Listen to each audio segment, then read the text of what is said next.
eso de encontrar que en Bogotá hay un colegio donde los estudiantes pueden entrar en cualquier época del año, que cada estudiante va a su ritmo, que no hay clases, que no hay exámenes, que los estudiantes están por niveles de autonomía, no por cursos, o sea, que los padres pueden escoger la presencialidad de sus hijos. O sea, digamos que es una, que todo el mundo piensa, uy, eso es un desorden, ¿no es cierto? O sea, es una cosa que no entendemos. Digamos que el centro de esto es que el sistema educativo juega a un orden aparente muy grande.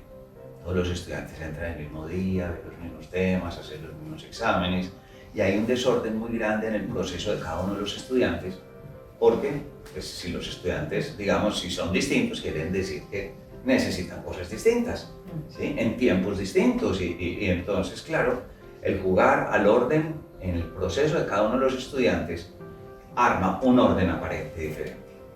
¿Sí? Y ese es el orden, digamos, sobre el cual nosotros trabajamos. O sea, digamos, esa es la idea. Pero para poder entender eso a ver, el sistema educativo nació durante la época de la Revolución Industrial, en 1760 por allá, y lo que buscaban era mano de obra barata y gente obediente.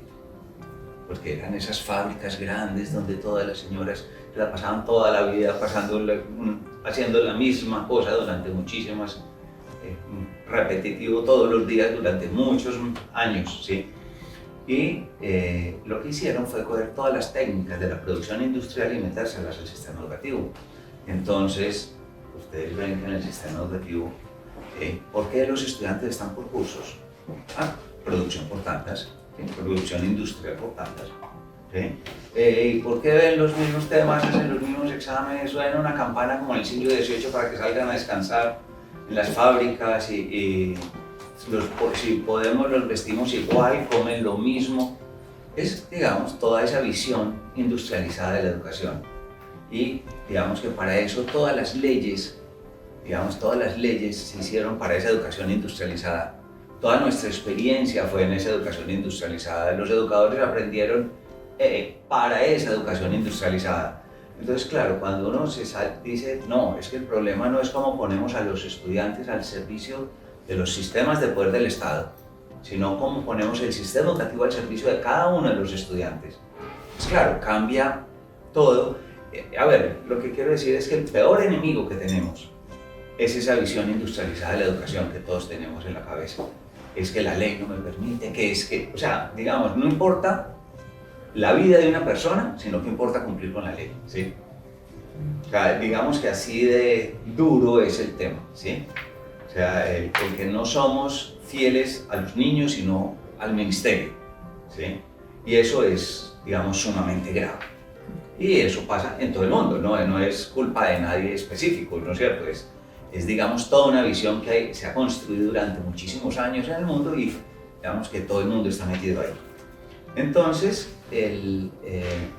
digamos que para eso nosotros lo primero que hicimos fue ponernos un principio, que es el principio del respeto. O sea, respetar, por ejemplo, que cada estudiante, ¿sí?, tiene una dignidad, y la dignidad quiere decir que es, o sea, que tiene valor en sí mismo y que no puede ser usado como medio para nada. Y eso, pues, digamos, ningún gobierno lo tiene claro, ¿sí? Y que no puedo poner etiquetas, ¿sí? Y que no hay una persona que sea mejor que otra. Simplemente, o sea, no hay ningún principio ético ni legal que me permita decir que un estudiante es mejor que otro y nos la pasamos haciendo selección, ¿sí?, diciendo este es mejor que otro, y voy a escoger a este por este, y el mejor del salón es este, y voy a premiar a este, ¿sí? Bueno, fuera de eso, que cada estudiante hay que respetar que cada estudiante es único, y si es único quiere decir que es diferente a los demás y que necesita cosas diferentes, entonces cada estudiante tiene que tener un plan educativo personal, ¿sí? Y fuera de eso, si respetamos de verdad que cada estudiante se desarrolla de manera diferente, como digamos, todos nos desarrollamos de manera diferente, quiere decir que esos planes no pueden ser estáticos, sino que tienen que ser dinámicos y se tienen que ir transformando para darle respuesta a un estudiante que se está desarrollando. Pero también pasa que ese estudiante, no sé, es el autor de su vida, y si es el autor de su vida quiere decir que nosotros por él no podemos hacer nada distinto que ayudarle a que él logre las cosas. O sea, yo no le puedo enseñar nada a nadie, yo le puedo ayudar a que aprenda. Yo no le desarrollo la autonomía a nadie, ¿sí? Le ayudo a que desarrolle su autonomía. Entonces, digamos que la posición, digamos, nuestra ante el estudiante es radicalmente distinta a la visión, digamos, de ese sistema industrializado, ¿sí? Que lo que busca es, pues, todos hacer lo mismo. Entonces, fuera de eso nos pusimos una meta, y la meta es la calidad de vida de cada uno de esos estudiantes, o sea, lo que nos importa es su calidad de vida. Entonces, somos, digamos, un poquito fuertes en el tema de decir, vamos a trabajar en las cosas que tienen alta correlación entre educación y calidad de vida. Y hay muchas cosas que tienen muy baja correlación. Si yo les preguntaba, no sé, ¿qué correlación tiene, no, el trinomio cuadrado perfecto con lo que son ustedes hoy, ¿sí? O los logaritmos neperianos, o las integrales definidas, o el pluscuamperfecto, ¿sí? Digamos que la correlación de los primeros cursos es alta, cuando es muy pequeñito, cuando está aprendiendo a leer, a escribir.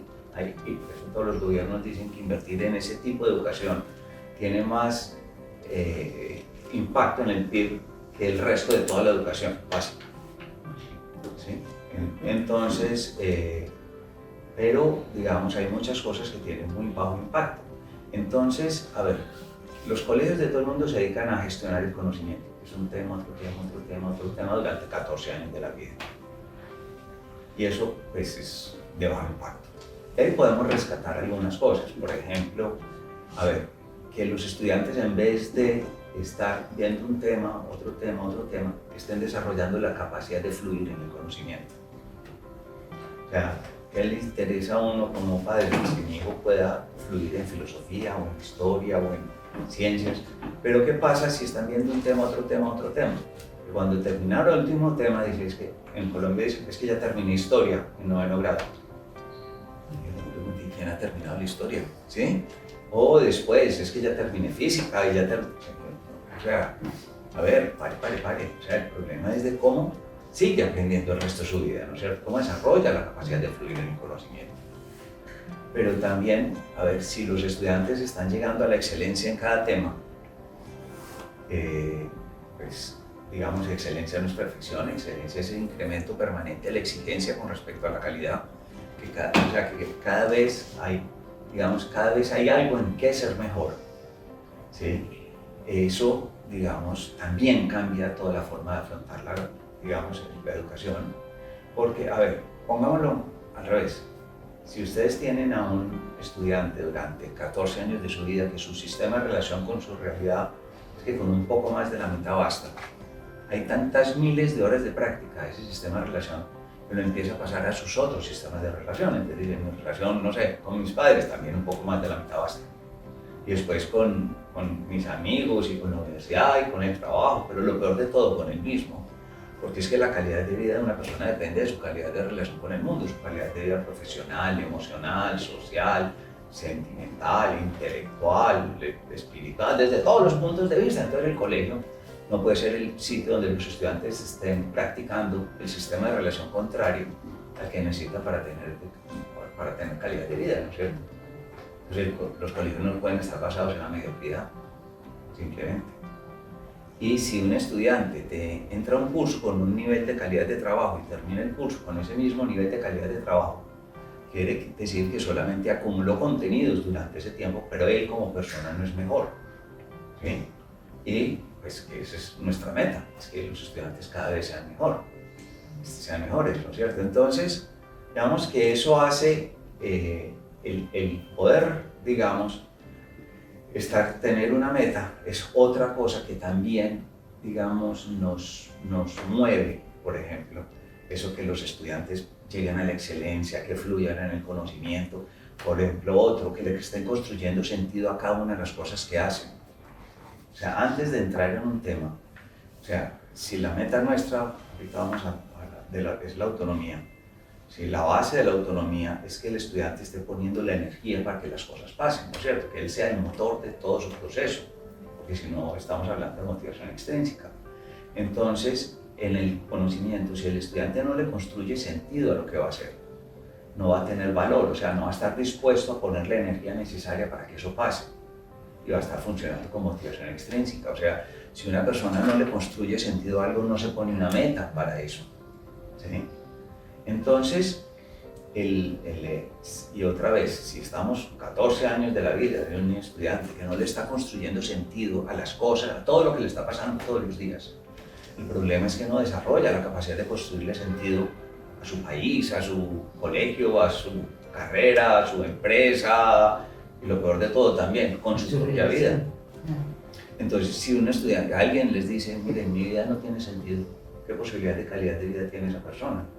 Y el problema es que la gran mayoría de los estudiantes, cuando uno empieza a hablar con ellos, digamos, que el sentido de su propia vida es, digamos, es muy pobre normalmente, porque no han estado en un ambiente en el cual están, digamos, desarrollando la capacidad de construcción de sentido. Entonces, fíjese cómo, digamos, la gestión del conocimiento le está impactando el comportamiento, que es lo que hasta ahora estoy hablando, ¿no es cierto? O sea, y el comportamiento, el desarrollo del comportamiento sí tiene una altísima correlación con la calidad de vida. Y el primer elemento, digamos, es la autonomía, ¿sí? Autonomía en el sentido de auto, yo, nomía, regulación, autonomía de la capacidad de gestión de mí mismo, ¿no es cierto? Es digamos, en el comportamiento es tal vez una de las primeras metas, son muchísimas, pero digamos esa es la primerita, la más, porque esa permite que las otras pasen. Entonces, a ver, como hay tantas definiciones de autonomía, pues nos toca poner a nosotros como qué estamos entendiendo por autonomía. Y, a ver, yo lo digo, pues, digamos, como digo yo de forma romántica, ¿no? Es el tiempo que tengo yo de vida, ¿sí? El tiempo es mi vida, o sea, el día que se me acabó el tiempo, chao, adiós.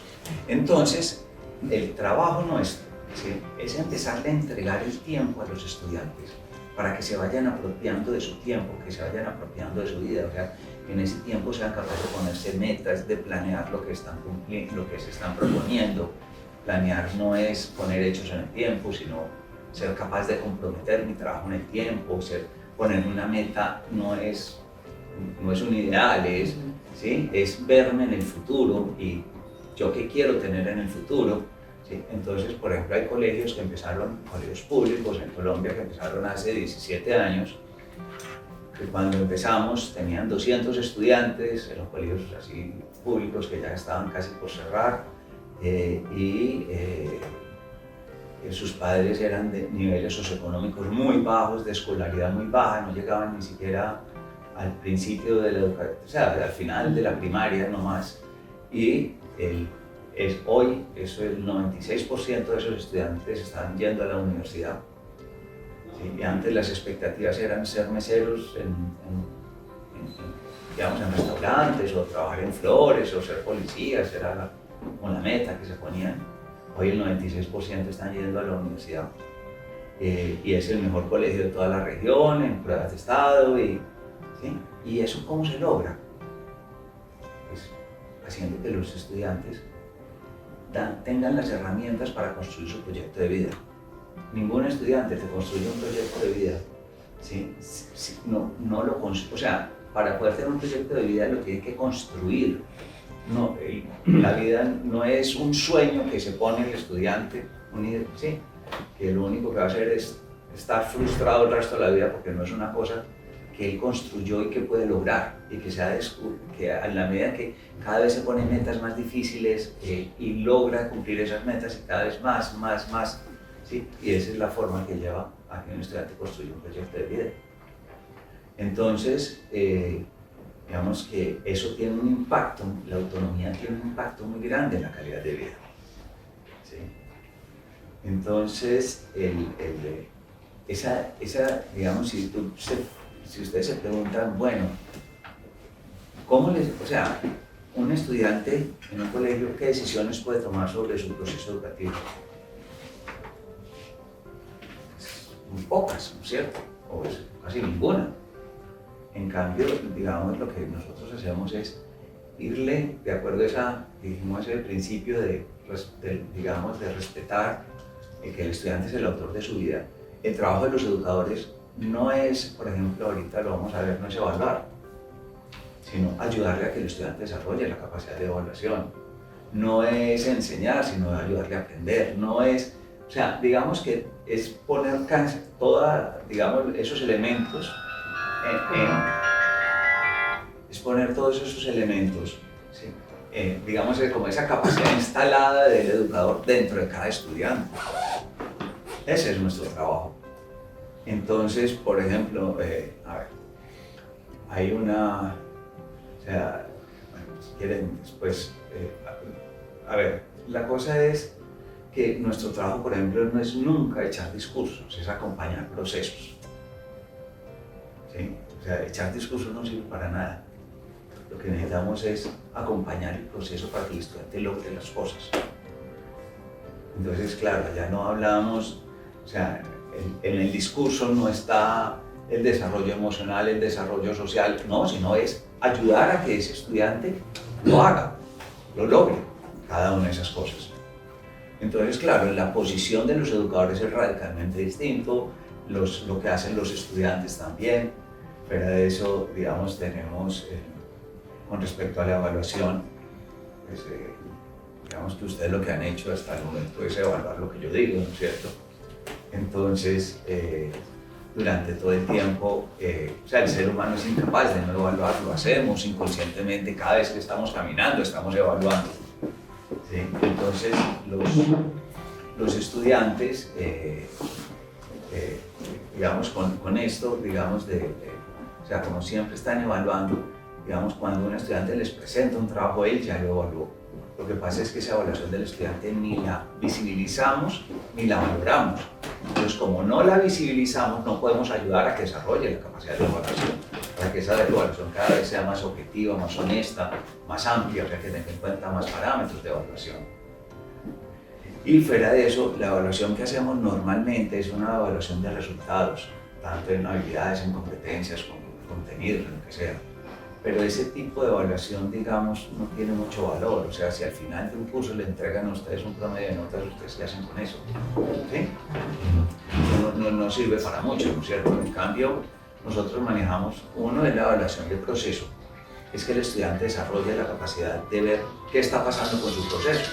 Entonces, por ejemplo, lo primero en esa evaluación de proceso, sí, es que el estudiante digamos, puede encontrar qué obstáculos tiene en su proceso de aprender.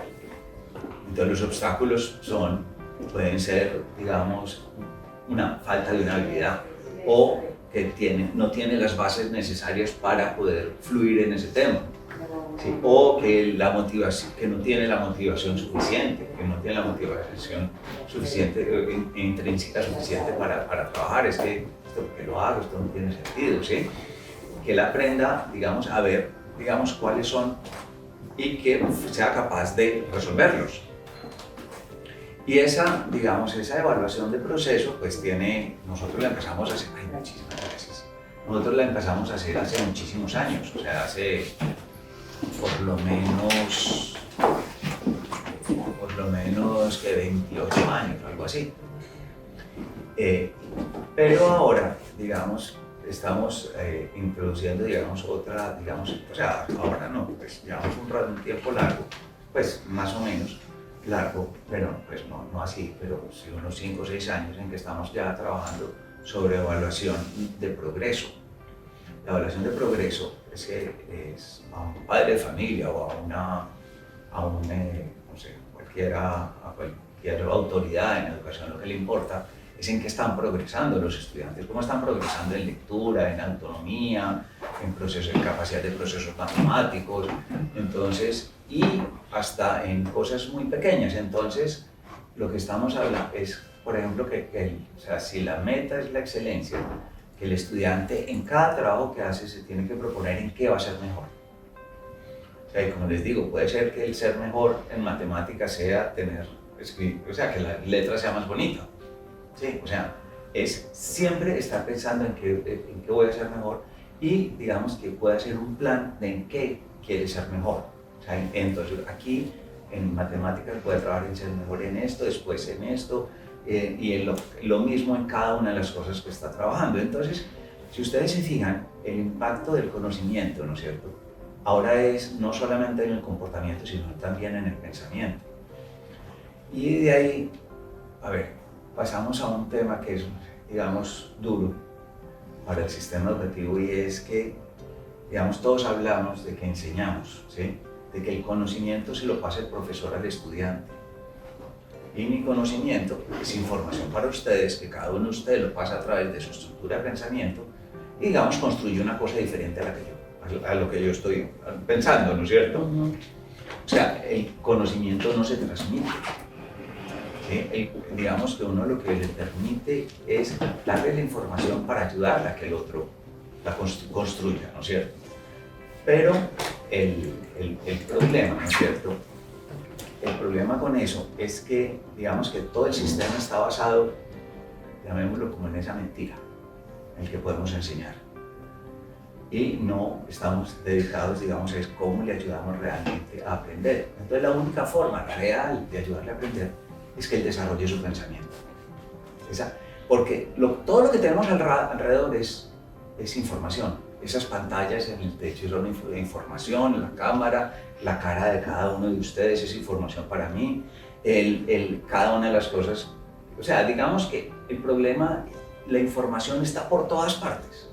Y ahora, digamos, con el internet, como estabas diciendo, tenemos toda la información que queramos, ¿sí? Entonces el problema no es de información. El problema es qué capacidad tenemos nosotros de procesar esa información. Entonces el tema del desarrollo del pensamiento se nos convierte en el tema central, otro que tiene altísima correlación con la calidad de vida, porque, digamos, si no hay desarrollo de pensamiento, no podemos hablar, y sobre todo desarrollo de pensamiento complejo, no podemos hablar de pensamiento crítico, ¿sí? Y, por ejemplo, las democracias no están basadas en el voto, están basadas en la capacidad de mostrar mi criterio con un voto. No es la capacidad de votar, es la capacidad del criterio en un voto. Si no, no hay democracia, ¿no es cierto? Digamos que si no hay pensamiento crítico, digamos, no hay una posición ante la vida, y fuera de eso, para tomar decisiones, digamos, hay que tomar en cuenta la gran complejidad de cosas que hay alrededor de cada uno de los elementos que estoy trabajando. Entonces, el problema es que el pensamiento, digamos que el tema del pensamiento es que como ese sistema estaba hecho para capacitar el sistema industrializado, entonces lo que hace es como nuestro lenguaje, es una idea detrás de otra, ¿sí?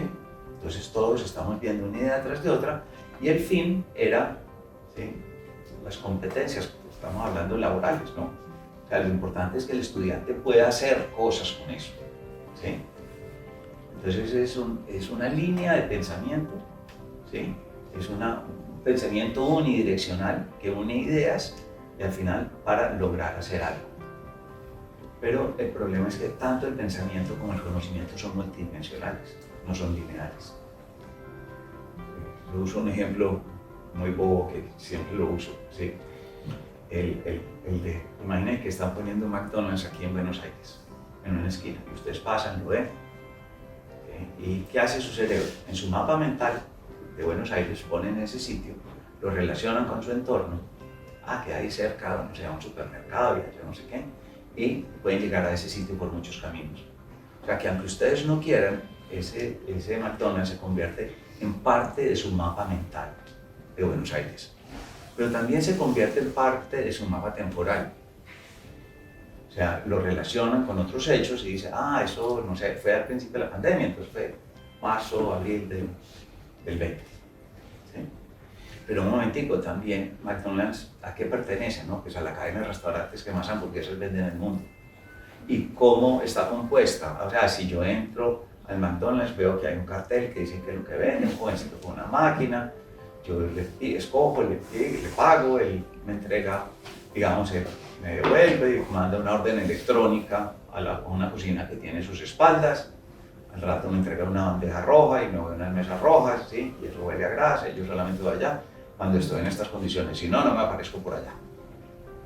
¿Qué hizo el cerebro? Construyó estructuras de pensamiento espaciales, temporales, compositivas, funcionales y como 10 más, Y con eso, digamos, transformó mi manera de relación con el mundo.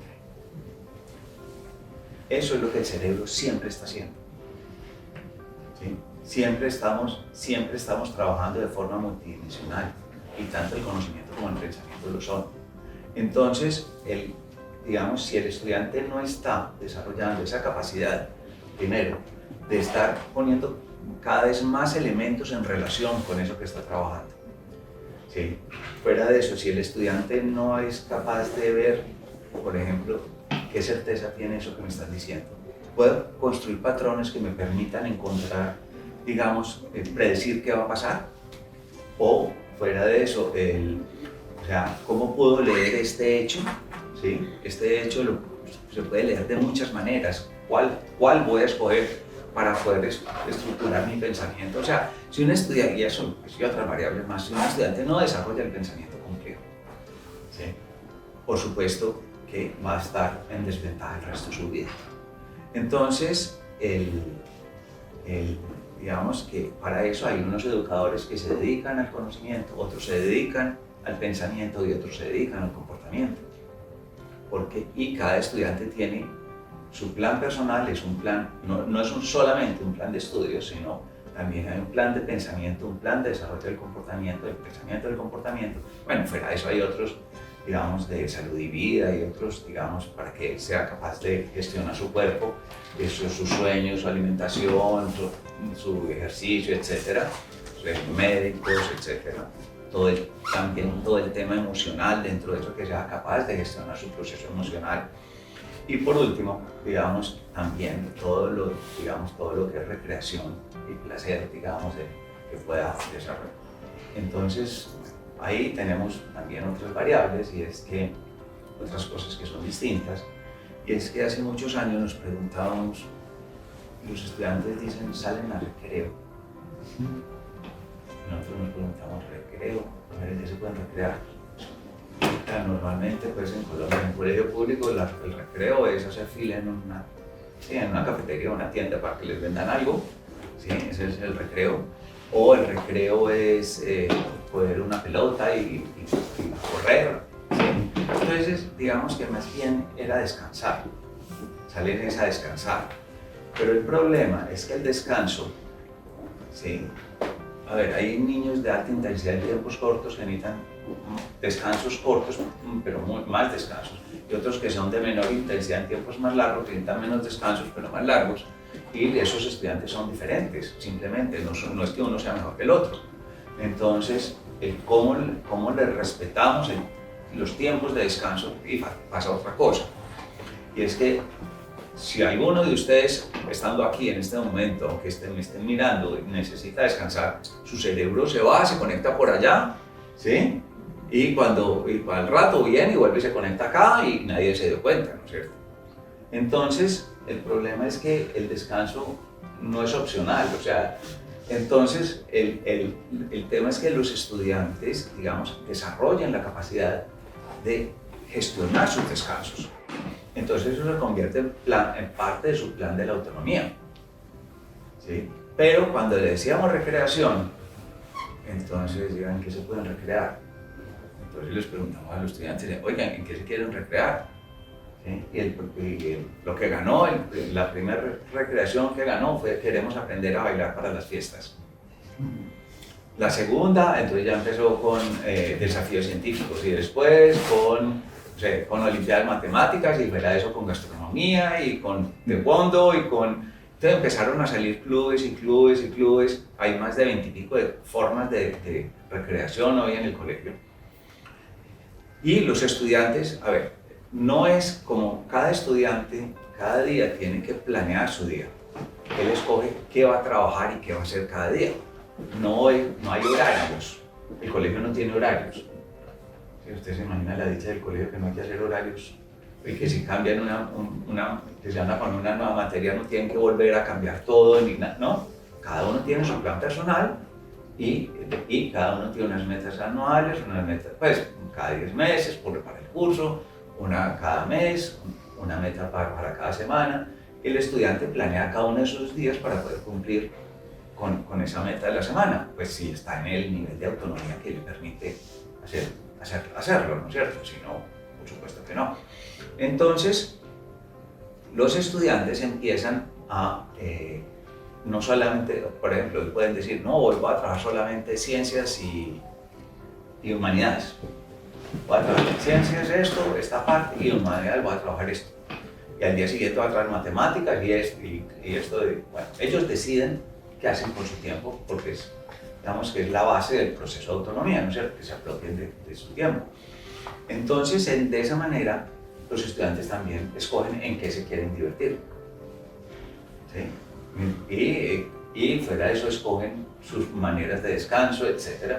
Entonces los estudiantes, digamos, tienen una gama, digamos, tienen un montón de arte, de deporte. En artes hay de todo, en arte hay muchos deportes, ¿sí? Hay fútbol, básquetbol, voleibol, taekwondo, ultimate, béisbol, natación, tenis, patinaje. Bueno, hay muchas opciones de deportes, hay muchas opciones de arte. O sea, hay expresión corporal, danzas, teatro, fuera de eso, en música, hay instrumentos y técnica vocal. Hay muchos, ¿sí? Hay diseño, hay mucho. Pues fuera de eso, toda la plástica, la multimedia, bueno, hay mucho para escoger, digamos, en los estudiantes. Pero claro, su trabajo es, yo hago las cosas que me gustan, pero al mismo tiempo cumplo, digamos, con lo que tengo que hacer, porque una de las cosas es que los estudiantes tienen que aprender a manejar sus distractivos, y no aprender, pues, porque si no desarrollan la capacidad de manejar sus distractivos van a tener un problema para el resto de la vida. ¿Sí? Entonces, bueno, cada estudiante hace su plan. Fuera de eso hay 4 formas de socialización. La primera forma es la espontánea, entonces que los aprovechamos los momentos, digamos, de comer, o sea, a mitad de la mañana o a la hora del almuerzo. También tenemos, digamos, la socialización que viene del sistema productivo, que es el trabajo en equipo y el trabajo colaborativo. También tenemos la socialización, digamos, por gustos, que es en los clubes, arte, deportes, y hay clubes de las áreas también. O sea, no solamente son estas cosas distintas de los clubes, sino que los clubes incluyen que se encuentren los de los gustos, por ejemplo, los de matemáticas en olimpiadas matemáticas y los de ciencias en desafíos científicos y así. Bueno, entonces, y fuera de eso, la más importante de todas es la socialización para construcción de comunidad, que nosotros lo llamamos mesas de gobierno, donde los estudiantes se reúnen todos y durante cada 15 días evalúan qué pasó los últimos 15 días, se ponen metas para los próximos 15 días, y en ese tiempo, digamos, lo que tienen una condición, que es que hay que hablar en positivo y en propositivo. O sea, no pueden decir, como digo yo, es que ella no me deja trabajar, sino que tienen que decir, yo quiero mejorar mi ambiente de trabajo, o sea, que se enfoquen en el problema y que propongan una solución. O sea, usted no me ponga un problema, sino propone una solución. Entonces, propone la solución y digamos que entre todos discuten, ¿sí? Y cuando llegan, pues a ella le va a tocar tomar un rol, porque todos tienen que tomar un rol para cumplir esa meta y en mejorar el ambiente de trabajo. Entonces, así los estudiantes pasan a ser parte del grupo de gestión del colegio. No son contrarios, sino son parte del mismo equipo de gestión. Los estudiantes empiezan a resolver sus problemas, los que ellos crean, ellos mismos los resuelven. Fuera de eso, se ponen metas de vamos a hacer un partido de fútbol contra yo no sé quién, o vamos a jugar a yo no sé cuántas, y vamos a celebrar los cumpleaños. Entonces empiezan, digamos, a planear y a hacer todo digamos, pero lo más importante es que desarrollan la capacidad de metacognición social, desarrollan la capacidad de trabajar con otros, digamos, todas esas habilidades sociales que les van a permitir tanto convivir como construir comunidad. El problema no es pasar de un sistema centrado en el educador a centrado en el estudiante. O sea, ese no es el problema. O sea, digamos que el sistema de educación está centrada en toda la comunidad educativa, donde los padres participan, todos son parte de de ese ecosistema que decíamos ayer, ¿sí? Entonces no es un sistema que esté centrado en el uno o en el otro, ¿no? Un colegio es todo un sistema de relaciones que busca, digamos, que se desarrollen un montón de cosas, que pasen un montón de cosas ahí. Y lo tenemos que entender así, o sea, no está centrado en ninguno, está centrado en toda la comunidad educativa. Entonces, eso, toda la comunidad educativa tiene que aprender cosas distintas, no solamente los educadores y los estudiantes, sino también las familias. O sea, tenemos que partir de que estamos en eso. Bueno, ahora, digamos que la función de los educadores, digamos, cambia mucho, igual que la de los estudiantes, igual que la de los padres. Digamos que cambian todos. Entonces, lo primero que tenemos que trabajar es en eso, es primero que todos le construyan sentido a hacer eso, o sea, a irse por ese camino. Pero para eso tengo que hacer una aclaración, o sea, todo el mundo me va a decir, no, es que le tienen miedo al cambio. El problema es que nadie cambia, ¿sí? Nadie se transforma, todos evolucionamos, o sea, esa cosa ¿sí? Es que le tiene miedo al cambio, y yo, pero bueno, que le tenga todo el miedo que quiera, pero es que el problema es que nadie cambia, o sea, lo que hacemos es construir sobre nuestra realidad, ¿sí? Es evolucionar, Entonces, digamos que ese trabajo de evolucionar, ¿sí? Es digamos, como todo el trabajo, o sea, cómo acompañamos ese proceso de evolución. Entonces hay que, digamos, apoyarlos exactamente igual como lo que les estaba contando de los estudiantes. Para nosotros, un colegio es exactamente lo mismo que un estudiante. Es único, ¿sí? Tiene una dignidad que hay que respetar. Es único y tiene que tener un plan distinto a todos los otros, ¿sí? Se desarrolla cada colegio diferente a todos los otros. Fuera de eso, también son los autores de su vida y como otra vez, como 15 cosas más hay que respetar en cada institución. Entonces, ese es el primer planteamiento. O sea, uno no puede llegar a transformar una institución, es ayudarles a que se desarrolle. Sí, ese es el trabajo, es la forma de cómo nosotros lo hacemos. Sí, y como decimos nosotros, igual, no echamos discursos, nosotros acompañamos procesos. Igual con las instituciones, o sea, digamos que el proceso es exactamente igual. Entonces, ¿cómo termina?